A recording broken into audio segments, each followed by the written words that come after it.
Hello everyone, welcome back to the channel. Hope you're doing well and fine, and in today's video I'll be showing you how to redeem Chase credit card rewards via mobile app. So without wasting any time, let's just jump right on the video and make sure to watch the video till the end and follow the steps as well. In order to redeem Chase credit card rewards via mobile app, first what you need to do is just simply head over and open up the Chase application and be sure to be logged into your account with your username and your password, then simply tap on sign in. Then once you're signed into your account, what you need to do is simply tap on the card that you want to redeem the rewards. Then once you tap on the card, you'll see your card name, balance, available credit. Simply tap on your credit card, not your bank account. Then tap on rewards or ultimate rewards, which usually is near the top of your screen, and this takes you into the ultimate rewards dashboard. And Chase offers many options like cashback, travel through Chase travel portal, pay with credit card with points, and gift cards. Now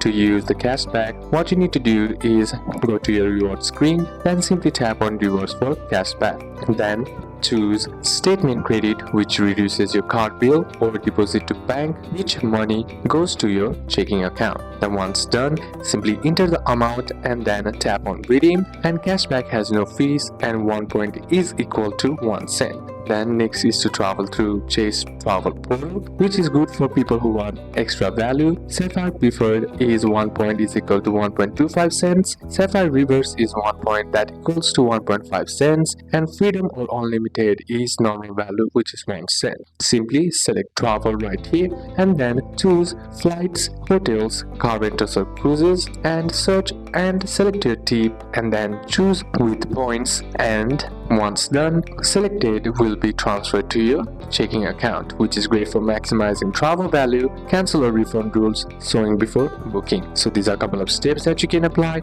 and that's it for today's video guys. Hope this video was useful to you. Leave a like if you did, comment down any questions that you have, and see you soon on the next one.